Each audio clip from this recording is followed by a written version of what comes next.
मोदी जी, बड़े लोग बेसब्र हो रहे थे कि मोदी जी बोलते नहीं है, मोदी जी शांत रहते हैं, मोदी जी सब सुनते रहते हैं, कम बोलते हैं। गुबार कुछ निकल पाया? मैं नहीं जानता हूं गुबार क्या होता है, और ये गुबार कहां से भरा था और कहां किसके दिमाग में भरा था, मैं जानता नहीं हूं। जहां तक सरकार में होने के नाते हर समय जनता के साथ जो भी बातें कहने की आवश्यक रही है हमने कही है, और लोकतंत्र में किसी भी सरकार का दायित्व होता है, उसको प्रकट करना ही होता है, वो उसको छुपा नहीं सकते, और हमने भी उस काम को किया है। इसलिए कोई गुबार भर गया और कोई कठिनाई थी, ऐसा कुछ मुझे लगता नहीं है। लेकिन विरोधी लगातार आप पर हमले बोलते रहे, जैसा आपने कहा कि वो पत्थर फेंकते रहे, हम सीढ़ियां बनाते रहे और हम नया गुजरात बनाते रहे।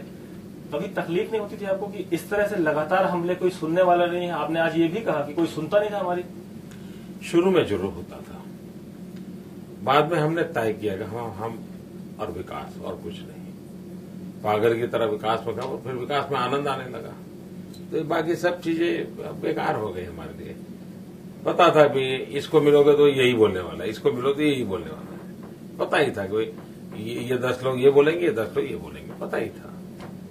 लेकिन हमने जिस नरेंद्र मोदी को दिल्ली में देखा है, जिस नरेंद्र मोदी को हमने काम करते संगठन में देखा है, कभी इतना चुप और कभी इतना परेशान नहीं देखा था कि लगातार विरोधी हमला कर रहे हैं, आप अपने काम में लगे हो। जवाब क्यों नहीं देते थे आप? क्या सोच थी आपकी?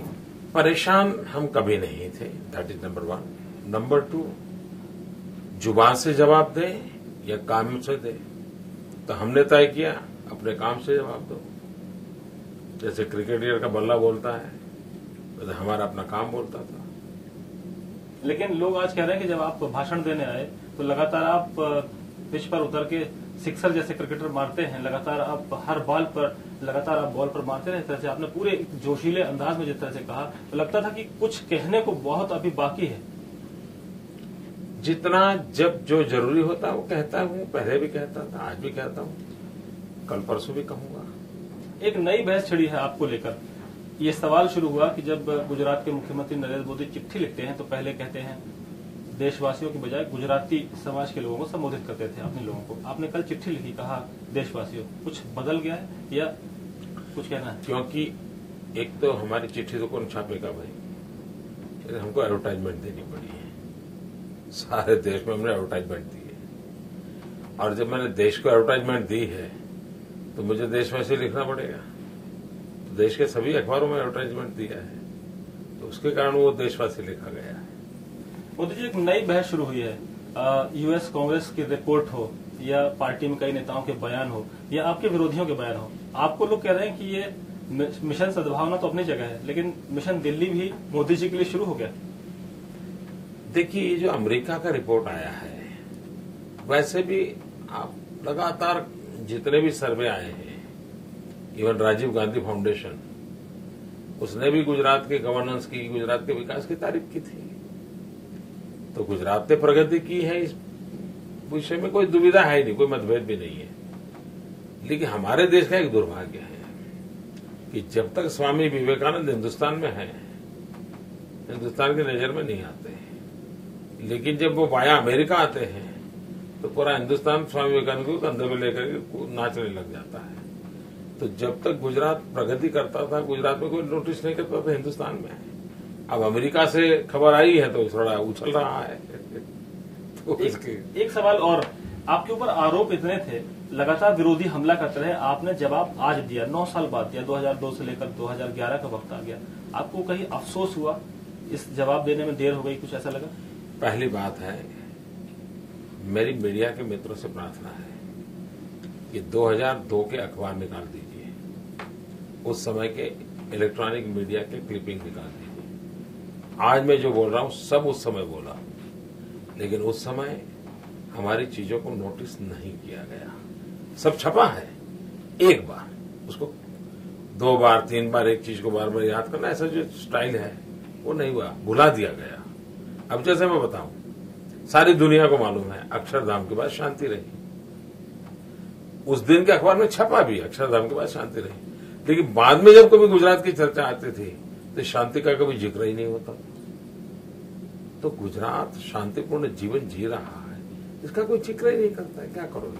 उन्होंने तय किया कि एक ही बात बोलते रहना, एक ही बात बोलते रहना। एक सवाल और, सहयोगी दलों के कुछ नेता हैं जो बयान दे रहे हैं, कहते हैं कि उपवास 80% लोग करते हैं। शरद यादव कहते हैं, अन्ना के लोग कहते हैं कि ये सब आप दिखावा कर रहे हैं। ये सब बयान आपको कैसे लग रहे हैं? मैं किसी के लिए कुछ कहूंगा नहीं। लेकिन सर एक सवाल और उठता है, जब मुख्यमंत्री की बात आए तो कोई बोलता नहीं, जब प्रधानमंत्री की बात आई तो सहयोगी दल को बेचैनी है। लेकिन शिवसेना खुलकर कहती है कि अगर आपको प्रोजेक्ट करें तो फायदा होगा। भरत राव साहब ने यहां से ऐलान कर दिया कि अगर मोदी जी को चेहरे के तौर पर प्रोजेक्ट कर दें 2014 में तो अच्छा रहेगा, क्योंकि बिना सेनापति के मैदान में उतरेंगे तो घाटे में रहेंगे। मुझे मालूम नहीं उनकी क्या सोच है, उनकी क्या जानकारी है। लेकिन मोदी जी के मन में क्या है? मोदी जी क्या करेंगे 2014 तक? क्या गुजरात की सेवा करते मैं रहेंगे? कुछ छुपाया नहीं, मैं डंके की चोट पे कह रहा हूं कि गुजरात की जनता ने मुझे गुजरात की सेवा का काम दिया है। मैं पूरी शक्ति से तन मन धन पूर्वक पूरी तरह डूब करके गुजरात की सेवा करता रहूंगा, और वही सेवा है, भारत माता की सेवा है। वो एक तस्वीर जो यहाँ सबके जहन में दिख रही बार बार, हम लोगों ने भी दिन भर देखी, काफी मुस्लिम बड़ी तादाद में थे, महिलाएं थे, बच्चे थे, मुस्लिम परिवार थे। क्या उनके भी मन बदल गए? आपको लगता है कि सद्भावना मिशन की जो शुरुआत आपने की है कुछ बदला सा हुआ है? देखिए, सद्भावना मिशन शब्द और एक फिलॉसफी मैंने अभी दी है, लेकिन मेरी सरकार जो चल रही है उसी को मैंने एक शब्द में भी बांधा है।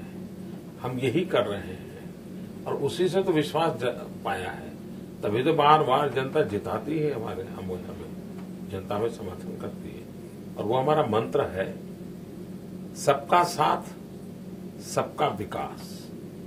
और हम चाहते हैं कि हिंदुस्तान में ये बहस हो कि भाई ये अपीजमेंट कब तक चलता रहेगा, ये वोट बैंक पॉलिटिक्स कब तक चलना है। देश को डेवलपमेंट पॉलिटिक्स चाहिए, और टुकड़ों वाला डेवलपमेंट नहीं, एक सस्टेन इंक्लूसिव हो, सबका साथ सबका विकास, ये जरूरी है।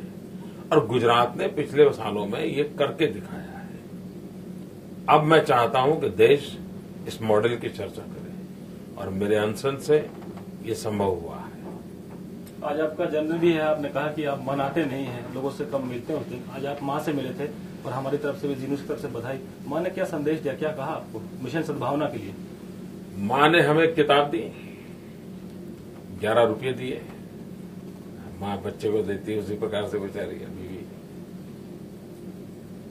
बाकी ज्यादा वो राजनीतिक तो लेना देना होता नहीं। वो अपना स्वास्थ्य ठीक रखो, नींद पूरी लो, यही अपनी बातें बताती है। माँ जैसे बच्चों को पूछती है, खाना गरम खाना, ऐसा कहती है। अब हम एक सवाल और पूछना चाहते हैं कि दिल्ली से लेकर यहाँ तक मोदी जी का सफर काफी लंबा रहा, क्या बदला? क्या आपको लगता है कि और बदलेगा? और क्या मिशन है आपका अगला? गुजरात को और नई ऊंचाइयों पर पहुंचाना, और नई ऊंचाइयों पर पहुंचाना, और नई ऊंचाइयों पर पहुंचाना। और विरोधियों के लिए?